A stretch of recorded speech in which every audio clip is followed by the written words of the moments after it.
Bora lá.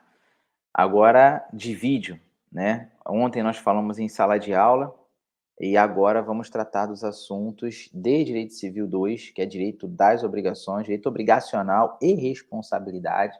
Sejam todos bem-vindos ao meu canal. Aqui a gente trabalha, conteúdo jurídico para quem está assistindo pela primeira vez. Meu nome é Leonardo Antunes, sou professor de Direito Civil e Processo Civil e Teoria Geral do Estado, de graduação. E aqui a gente está fazendo uma dinâmica de revisão dos assuntos mais importantes que podem cair na primeira avaliação do segundo semestre de 2024, né? No caso, 2024.2. Eu coloquei a tão sonhada revisão porque os alunos adoram uma aula de revisão. E aqui a gente vai trabalhar os assuntos principais, para também desfocar a todos vocês que vão fazer essa prova de problemas, desfocar de conteúdos excessivos e concentrar nos assuntos que podem mesmo cair na prova. Lógico que nem todos os assuntos que estão aqui vão estar dentro da sua prova. E conforme eu já sinalizei em sala de aula, a importância de entender o que é o conceito de obrigações, isso aí é muito importante, não só para o Direito Civil 2, mas para Direito Civil 3, Direito Civil 4 também, que são as matérias que vocês vão estudar daqui para frente. Então, vocês têm que estar afiados com relação a esse conceito. Nós temos uma divisão aqui, tá? Nós temos uma mudança no Código Civil de 2002 para cá e de 2002 para trás. Então, existem dois tipos de conceitos para direito obrigacional, para conceituar, para tratar de obrigações. E eu coloco aqui, o Código Civil ele não conceitua obrigação. A doutrina é que faz. Lógico que o Código Civil ele vai se readaptando à evolução da sociedade. O que vai normatizar o nosso convívio social é o Código Civil. Estamos falando de direito civil. E o que vai materializar a aplicação da efetividade da norma é o direito processual civil. Então, eu tenho um alinhamento entre direito civil e direito processual civil. Então, todas as aulas a gente traz contextos práticos e como nós vamos resolver caso não dê certo. Essa que é a real. Então, aqui no Código Civil, nós temos um conceito para direito obrigacional antes de 2002. A obrigação consiste num vínculo temporário que dá ao credor o direito de exigir uma prestação. Por outro lado, obriga o devedor ao seu cumprimento. Eu sempre desenho dois bonecos. Deixa eu avançar aqui. Eu sempre vejo na situação dois bonecos. Aqui eu conceituo o direito civil da forma clássica e conceituo o direito civil também da forma moderna. Visualizem esse boneco, esses dois bonecos, que é o azul e o amarelo, ou laranja, né, se você for daltônico. Eu não consigo interpretar essa cor se é amarelo ou laranja, mas beleza. Eu sei que um é o ativo e o outro é o passivo. Então, se eu tenho ativo e passivo, eu identifiquei a relação contratual aqui. Se eu tenho credor e tenho devedor, eu identifiquei a relação contratual aqui. Beleza, eu tenho uma relação horizontal conforme a seta. Se eu tenho uma relação horizontal conforme a seta, eu tenho uma relação obrigacional, que gera direitos e obrigações. Se eu trago um exemplo aqui de compra e venda de um imóvel, por exemplo, o passivo, que é o devedor, vai ter que pagar, no caso desse imóvel ser vendido de forma parcelada, todas as prestações para o credor. Nessa que ele paga a primeira, ele já está devendo a segunda. Ele paga a segunda, ele já está devendo a terceira. Então, na medida que ele vai pagando e gerando débito, ele vai mantendo o vínculo. Então, o vínculo obrigacional, o vínculo jurídico, ele é mantido na medida que há dívida ou débito. Tá? Eu vou voltar agora para o conceito que nós estávamos trabalhando aqui. A obrigação consiste no vínculo jurídico temporário. Ele é temporário porque ele está sendo pago. Quando ele terminar de pagar, o vínculo se rompe. Então, eu busco o adimplemento numa relação obrigacional. Isso já ficou claro para a gente aqui. Na sala de aula nós falamos isso também, desenhamos no quadro, os bonecos. Então, eu tenho vínculo jurídico temporário até o adimplemento. Após o adimplemento, esse vínculo se rompe. No caso do exemplo da venda de um imóvel, o devedor paga a prestação, paga a segunda, paga a terceira, paga a quarta. Se forem 5 prestações, ele paga a quinta, beleza, ele fica tranquilo. Ele já cumpriu com a obrigação dele, o pagamento. O objeto principal dessa relação obrigacional é a prestação. Se ele pagou, tranquilo. Agora cabe ao credor entregar a coisa, as chaves do imóvel. Ainda não tem um rompimento de vínculo. Agora o credor passa a ser o devedor na obrigação de entregar a chave.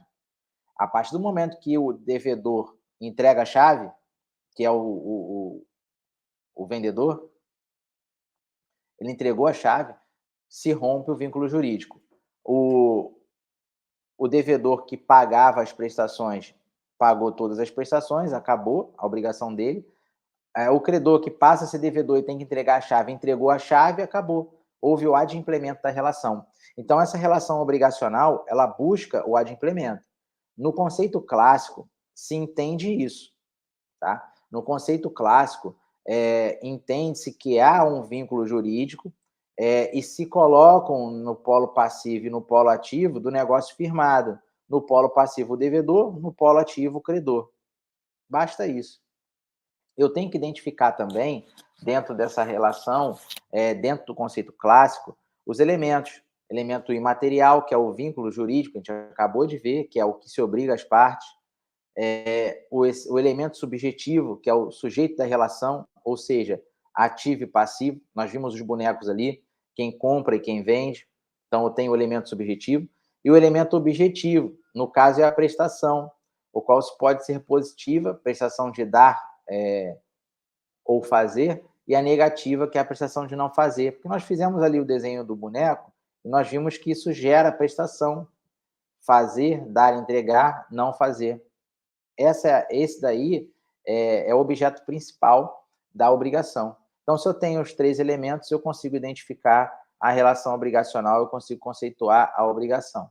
Tá? E aqui eu coloco embaixo uma situação muito importante.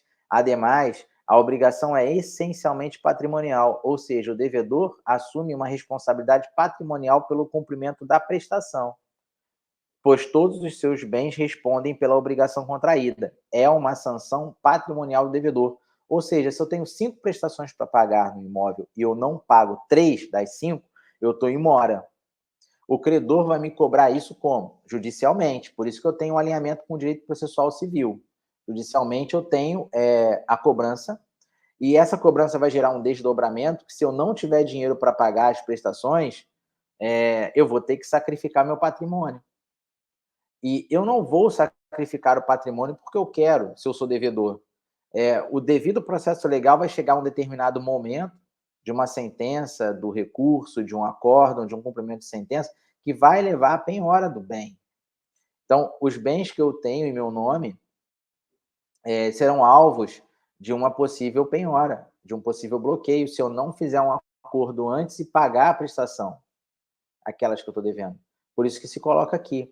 A obrigação ela é essencialmente patrimonial, porque o devedor assume a responsabilidade com seu patrimônio. Caso não pague as prestações em dinheiro, o meu patrimônio vai ser colocado no jogo, tá? Então, essa é a questão e vocês não podem esquecer. Quando eu falo de vínculo, eu falo de dívida ou débito e responsabilidade, tá?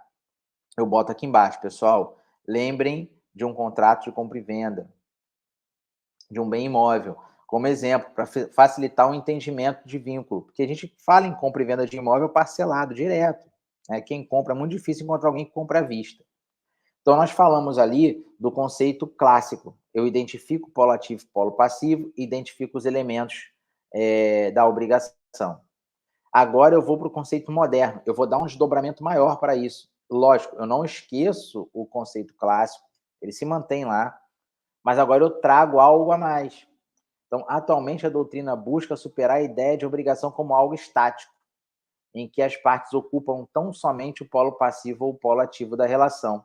Hoje, busca-se entender uma relação por meio de um filtro mais dinâmico, na qual as partes estão em constante interação e movimento. É a obrigação como um processo. Tudo isso em atenção às novas regras que foram trazidas pelo Código Civil de 2002, como, por exemplo, a operabilidade, sociabilidade e eticidade. Nesse sentido, destaca-se que, muito mais do que um dever principal, a obrigação também se consagra deveres anexos ou laterais. Tem origem na relação jurídica principal, relacionando-se às ideias de cooperação, informação e proteção, e deveres secundários, que são aqueles que promovem o cumprimento da obrigação principal, ou que são consequências de seu inadimplemento, a exemplo de juros e correção monetária. Então, ou seja, eu trago para o Código Civil novo, pós-Código Civil novo, uma movimentação maior para buscar o adimplemento. tudo que é implementado pós-Código de 2002 é para buscar o adimplemento. Toda relação obrigacional ela tem uma única finalidade, a satisfação do credor. E a satisfação desse credor ela vem por duas vias. Se eu tenho uma compra e venda de um imóvel, quem está pagando é o devedor, a partir do momento que ele quita, que ele paga, ele vai adimplir a sua parte da relação e passa a ser o credor até receber as chaves. Tá? Então, o vendedor, que é o credor na relação entre receber as prestações, ele passa a ser o devedor até o momento dele entregar as chaves. Para isso, eu tenho como fazer uma mobilidade. Caso haja um inadimplemento no decorrer desse procedimento, desse processo de pagamento, há uma forma de negociar. Há um prolongamento das prestações, com aumento de valor, há uma redução da quantidade de prestações, com a redução de valor, considerando o dever secundário, porque todos os contratos têm que prever cláusula de multa, com juros e correção monetária, que são as obrigações secundárias, os deveres secundários de um contrato. O ideal no direito contratual é colocar uma cláusula penal para violação de cláusulas daquele contrato. O ideal é fazer isso, é a forma correta de se fazer, apesar de eu ter recebido alguns clientes aqui e buscado de documentações, contratos sem cláusula penal, para poder trabalhar isso judicialmente, realmente é uma forma complicada. Então, no direito contratual, quando vocês estudarem Civil 3, observem isso, que são deveres secundários. Então, quando eu trato da eticidade, sociabilidade e operabilidade, eu trato de situações em que eu possa tentar resolver o adimplemento sem buscar um meio judicial. Tá? Ou buscando, eu trato desses princípios também lá dentro do processo judicial, uma flexibilização maior de atingir a pretensão do credor. Beleza? Então, fechamos aí o conceito clássico e moderno sobre direito obrigacional. É importante entender essa dinâmica, é importante analisar esses bonecos, porque esses bonecos vão estar presentes na vida de vocês acadêmicos quando falar de direito civil. Agora, nós vamos tratar de obrigações entre credor e devedor. Nós falamos ali no desenho, apresentei ele no desenho para vocês, que da obrigação, surge a obrigação de dar, entregar, fazer ou não fazer, de forma alternativa ou sucessiva, isso vai depender do caso concreto, tá? Esse tipo de obrigação é abrangente e inclui o ato de dar algo, de realizar uma ação ou abster-se de uma ação, conforme demonstrado no desenho anteriormente que nós comentamos aí. Nós temos ali a classificação das obrigações de formas positivas, que é dar, entregar e fazer, e de forma negativa, que é o não fazer, né? E aí nós temos aí classificações doutrinárias quanto à possibilidade da exigência e quanto à natureza do direito. Quanto à possibilidade da exigência, nós temos uma obrigação civil, e aqui a gente traz como exemplo o aluguel na locação. Nós temos o pagamento do aluguel num contrato de locação sem intervenção do Estado, porque eu trato de uma obrigação e nessa obrigação eu tenho que fazer um contrato que é a manifestação de vontade das partes. Ali eu não tenho intervenção do Estado. Eu só vou ter intervenção do Estado quando eu tiver relação com o direito real. Aí eu tenho intervenção do Estado. Sujeito e coisa eu tenho intervenção do Estado. Sujeito e sujeito eu não tenho intervenção do Estado, tá? Agora, eu trato das fontes das obrigações. A primeira fonte da obrigação é a lei. Ela é considerada a fonte primária ou imediata. E as fontes secundárias são consideradas mediata. Então, eu falo do ato jurídico estricto sensu, falo do negócio jurídico e falo do ato ilícito. Nós sabemos que para ter ato, eu tenho que ter vontade humana. Para ter negócio jurídico, eu também tenho que ter vontade humana. E para eu ter ato ilícito, eu também tenho que ter vontade humana. Esse ato ilícito, ele contraria a norma legal. O negócio jurídico é a vontade das partes em negociar. E o ato jurídico stricto sensu tem a presença do ato humano que é realizado para determinado objetivo. Quanto à natureza do direito, eu tenho a natureza de obrigação correspondente ao direito pessoal, que é a relação entre pessoas, tá? É a realização de um contrato que envolve bem como garantia e vontade das partes. Isso é o direito obrigacional, é o desenho dos bonecos, não há intervenção do Estado. Eu tenho a obrigação correspondente ao direito real. Aí sim, eu tenho uma relação de sujeito e coisa. Nessa relação de sujeito e coisa, eu tenho a intervenção do poder público. O Estado intervém ali. É o desenho que a gente costuma fazer do boneco e a casa, tá? E eu coloco ali um asterisco falando: o ônus reais são obrigações que limitam a fruição e a disposição da propriedade, que representam direitos sobre a coisa alheia e prevalece o erga omnes. O efeito erga omnes é o efeito erga omnes ele surge na relação de direito real, porque esse efeito erga omnes, a partir do momento que o sujeito passa a ser proprietário da coisa, ele vai gerar esse efeito contra todos os sujeitos indeterminados que têm de alguma forma um interesse sobre aquela coisa que é de propriedade desse sujeito. Então, a partir do momento que esse sujeito se configura proprietário de uma coisa, gera o efeito erga omnes contra todos. E, obviamente, quando eu trato de direito real, eu também trato de obrigação próprio terreno. A obrigação próprio terreno é aquela obrigação que acompanha a coisa. E em sede de concurso público, nós encontramos obrigação próprio terreno com o nome de ambulatória ou ambulatorial, que é aquela que anda e caminha com a coisa. Né? Isso daí faz um sentido intermediário entre as obrigações pessoais e reais. Lógico, por que eu falo de obrigações pessoais e reais? Porque quando eu trato de uma compra e venda de um imóvel, é uma relação pessoal? É. Eu tenho a manifestação de vontade das partes em um contrato? Tenho. Efetuou o pagamento das prestações e recebeu a chave? Ok. Houve o adimplemento da relação obrigacional, o vínculo jurídico se rompe com o adimplemento, e a pessoa que adquiriu o imóvel através do pagamento, que tem um contrato na mão de compra e venda, leva esse contrato no cartório, dá entrada na documentação, paga o ITBI, que é o Imposto de Transmissão de Bens Imóveis, e aí sim passa a ter a escritura daquele imóvel constando o seu nome. E a partir desse momento que consta seu nome na escritura do imóvel, essa pessoa passa a ser proprietária do bem imóvel. E a partir desse momento de ser proprietário do bem imóvel, ele tem a obrigação de pagar todo o ônus daquele imóvel. E nesse caso, nós estamos falando de obrigação próprio terreno. E eu posso trazer como exemplo o IPTU, que é previsto na norma tributária, que é a obrigação do proprietário. Tá? Então, eu tenho uma transformação híbrida da forma como foi negociada, encaminhamento do contrato para o cartório, registro do imóvel, o nome do comprador no documento, e aí se gera o efeito erga omnes e a obrigação próprio terreno. Beleza? Se fala ali, ó, trata-se de uma obrigação híbrida, que recai sobre uma pessoa que por conta de um direito real. Aqui, mesmo que o titular da coisa não se tenha dado causa à obrigação, deve arcar com a prestação pela sua condição. Ah, mas alguém pergunta, será que o locatário pode pagar o IPTU do proprietário? Pode, desde que esteja avançado num contrato de locação. Eu dei o exemplo da minha relação contratual, minha relação locatícia, onde eu elaborei o contrato. Pago o IPTU, não fiz constar no contrato, não existe nenhuma má-fé, mas eu tenho um dever ético disso, porque depois que nós assinamos, a proprietária falou, paga o IPTU? Lógico, eu pago o IPTU. Então, paga o condomínio? Paga o condomínio. Eu estou usando. Lógico que eu não atraso, porque eu sei da importância disso.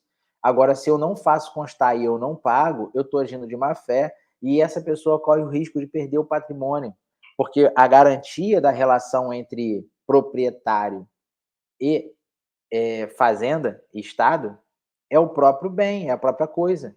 Por isso que quando eu falo qual é o objeto principal da relação de direito real e falo que é a própria coisa, qual é o objeto do direito pessoal ou direito obrigacional? É a prestação. Qual é o objeto do direito real? É a coisa. Porque a coisa ela vai ser penhorada a qualquer momento, caso haja um inadimplemento e se houver o processo jurídico, o devido processo legal. Ele vai ser objeto de penhora. De qualquer uma das relações, no final de um processo judicial, o patrimônio pode ser penhorado. Tá? Aqui eu faço um quadro comparativo entre direito real e direito obrigacional. O que tem no direito real, o que tem no direito obrigacional, tá? Eu não vou ficar lendo. Esse vídeo vai ficar no canal, vai estar aberto, vocês vão assistir, vocês vão ler, vão comparar com aquilo que a gente conversou em sala de aula, vão anotar. É importantíssimo, não só para a prova, mas para a vida acadêmica de vocês, entenderem essa diferença, pelo amor do Senhor Jesus. Entendam isso. Isso cai em concurso, isso cai na OAB, isso cai em concurso para magistratura, Isso vai voltar a aparecer para vocês em Civil 4, e vocês têm que ter isso na cabeça para Civil 3, tá? Por favor. Até mesmo aquela tia velhinha que fala: meu sobrinho estuda direito, ou aquela vovó que fala: meu netinho é inteligente, traz o caso aqui que meu netinho resolve. Então, olha aí direitinho isso daí, porque sempre tem questões familiares em cima disso, tá? Vou deixar passar aqui, vocês vão paralisar. Tem esse material na plataforma, tem esse material no grupo do WhatsApp, tem esse material agora no canal e tem o meu contato para vocês fazerem perguntas a hora que quiser. Dar coisa certa e dar coisa incerta. Agora, nós vamos entrar numa outra situação, nós vamos falar de obrigações e responsabilidade, tá? Quando eu falo de coisa certa, eu tenho uma qualificação para ela. Quando eu falo de coisa incerta, eu também tenho uma qualificação diferente, porém tenho responsabilidade, tá? Leiam um quadrinho aí, a gente vai evoluindo aqui. Quando eu não tenho a entrega da coisa certa ou eu não tenho a entrega da coisa incerta, eu posso analisar a culpa e verificar o perecimento e a deterioração da coisa. Estou falando de coisa. Tá? Vamos trazer agora a coisa móvel.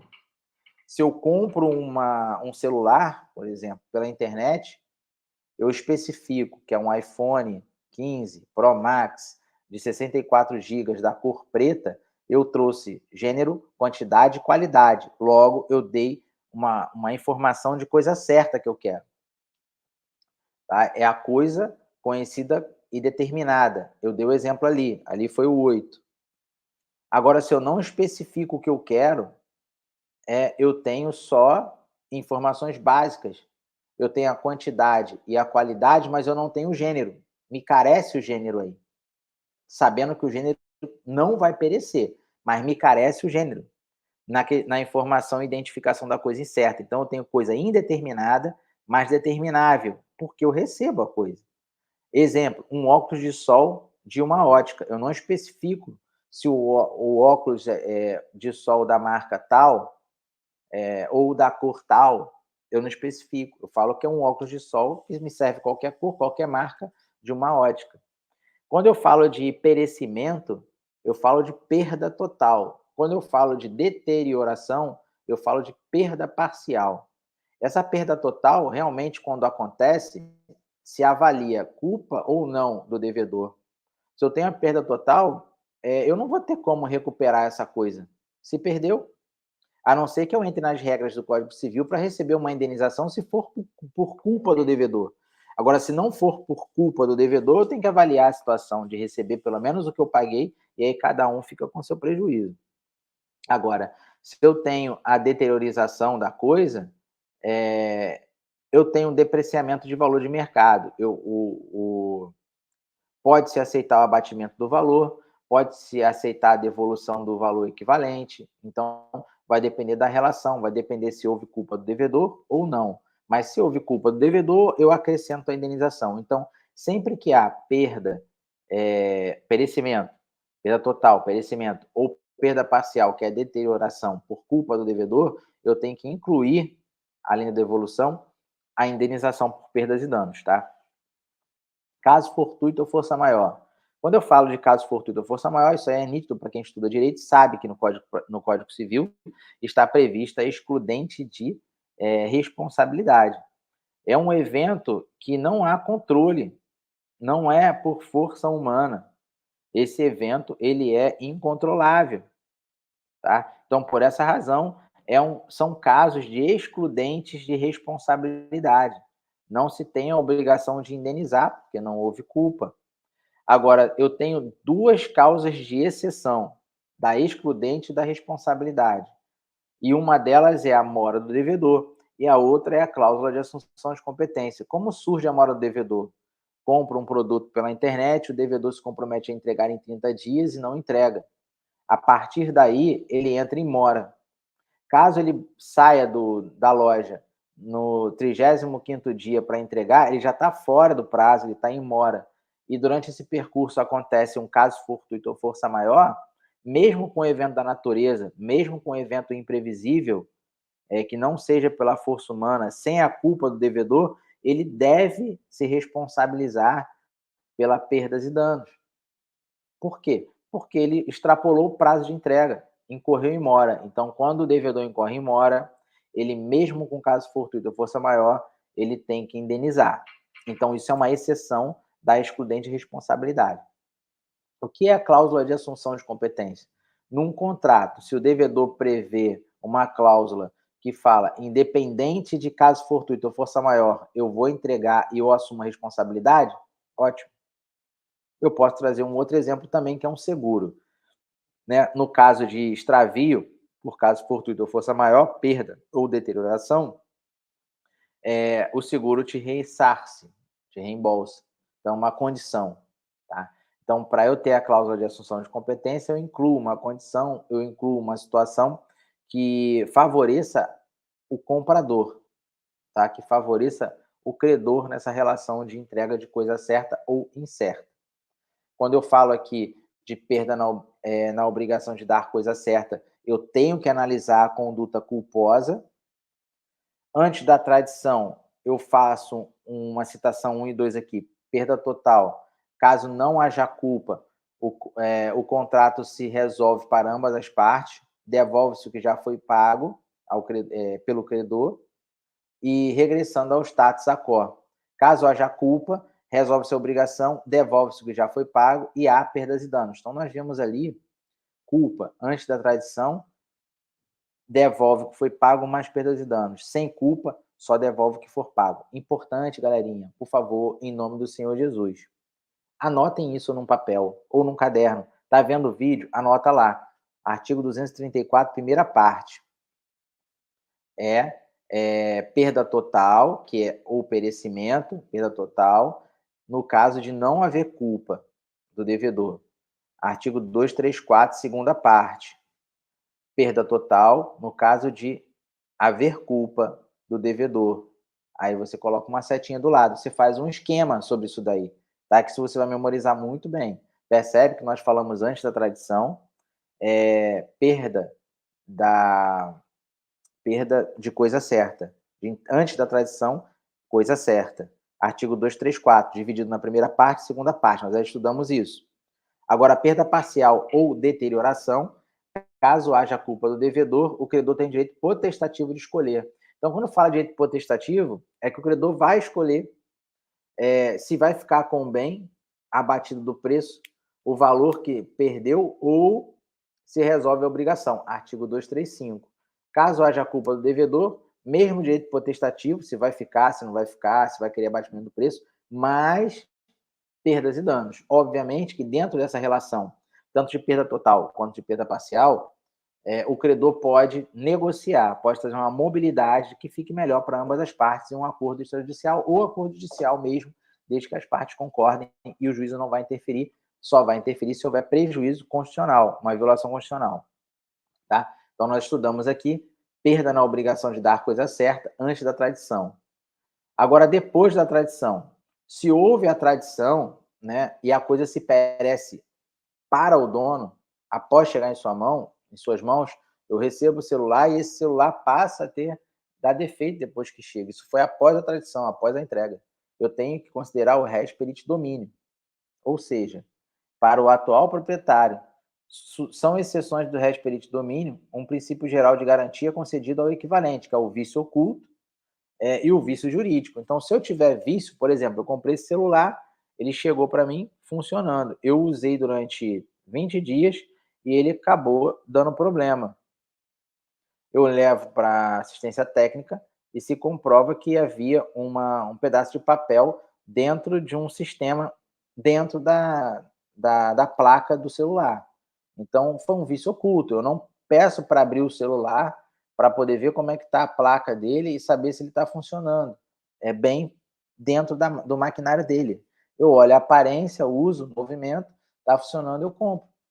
Exemplos bons para trabalhar vício oculto, vício jurídico, que é o vício repetitório também, são compras de carro, veículo seminovo. Você vai na concessionária, faz o test drive. Fazendo o test drive, o carro funciona. Daqui a uma semana a marcha começa a travar, o carro começa a puxar para o lado direito ou o lado esquerdo, porque alguém fez alguma coisa dentro daquele veículo que ocultou o problema. Isso se chama vícios ocultos ou repetitórios. estão previstos no artigo 441 e também os vícios jurídicos previstos no artigo 447.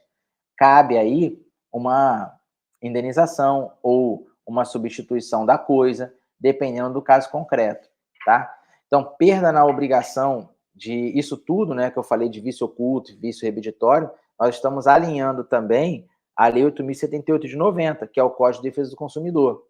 Tá? É importante, quando estudar essas questões de vício oculto e vício remediatório, estudar também o Código de Defesa do Consumidor. Perda na obrigação de dar coisa incerta. Nós já vimos dar coisa certa, agora dar coisa incerta. A consequência específica aplicada para a perda da coisa certa só se aplica na coisa incerta se a perda ocorrer com todos os elementos do conjunto.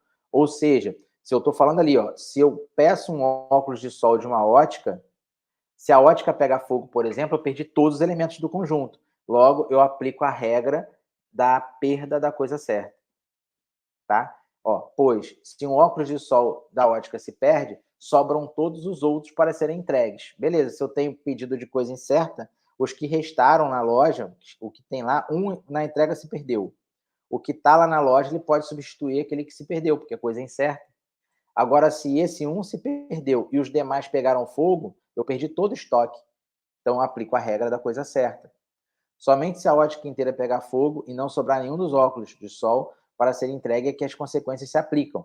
E se eu já tiver escolhido o óculos de sol que eu quero, neste caso se qualifica como coisa certa e aplicam-se as consequências estudadas. A coisa incerta, ela pode sofrer uma mutação, ela pode se transformar em coisa certa. Se eu solicito a compra de uma coisa incerta e essa coisa incerta chega para mim e eu optei em ficar com ela, ela passa a ser certa. Então vamos lá na questão da obrigação da perda da coisa incerta. Antes da tradição, é antes da entrega. Tá? É o genus non perit, isto é, o gênero não perece. Então, como eu falei anteriormente, o gênero não perece. Nunca vai perecer para coisa incerta. Mesmo em caso fortuito ou força maior. Não poderá o devedor alegar perda do bem, já que ao menos o gênero existirá, sendo impensável a sua perda por completo. Exemplo, esse exemplo é perfeito. O devedor se compromete a entregar 10 cães ao credor. Não poderá alegar perda do objeto antes da tradição, pois o gênero cão, que não é previsto para coisa incerta, né? Só para coisa certa, não perece, não pereceu. Quaisquer outros 10 cães poderão ser entregues. Então, se o credor compra 10 cães, não especifica a raça, o devedor não entrega. Aí o credor reclama. O devedor entrega, fala que tinha mandado entregar 10 cães vira-latas, mas agora vai mandar entregar mais 10 cães, que extravia de novo, se perde. Aí ele disse que mandou entregar 10 cães da raça Bull Terrier, 5 Bull Terrier e 5 Poodles. Não importa para o credor, ele pediu 10 cães. E isso vai se substituindo até essa entrega se efetivar propriamente dita. Tá? Então, o gênero não perece. Após a tradição, após a escolha da qualidade e respectiva tradição da coisa, o tratamento será idêntico fornecido na obrigação de dar a coisa certa, porque é óbvio, se eu recebo uma coisa incerta e me satisfaço, aí a coisa se perece para o dono. Eu tenho coisa certa. Na coisa incerta não perece, mas para o dono, a coisa incerta vai perecer, porque ela passa a ser coisa certa. Então, eu passo a aplicar as normas da coisa certa. Fechou? Obrigação de restituir. Nós conversamos em sala de aula, dei exemplo com o controle, guia da apresentação do PDF. Né? A pessoa me compra, eu tenho uma loja, e a partir do momento que ela paga o preço, eu faço a tradição, eu entrego. Nesse ato de entrega, é uma compra, e essa pessoa que comprou, ela passa a ser proprietária dessa coisa móvel. Ela é proprietária, ela detém de posse direta e propriedade. A partir do momento que ela vê um problema ou ela quer trocar, enfim, ela não está satisfeita com aquilo, reclama, ela devolve a coisa para mim, eu passo a ter a posse direta, ela não perde a propriedade. Ela tem a propriedade e a posse indireta. Quando eu realizo a manutenção ou a análise daquele devolvo, ela recupera a posse direta, mas ela sempre vai ter a propriedade, porque ela comprou aquilo. Ela vai ter a posse direta. Tá? Ela não vai ter a posse quando devo entregar para mim e eu fizer a manutenção.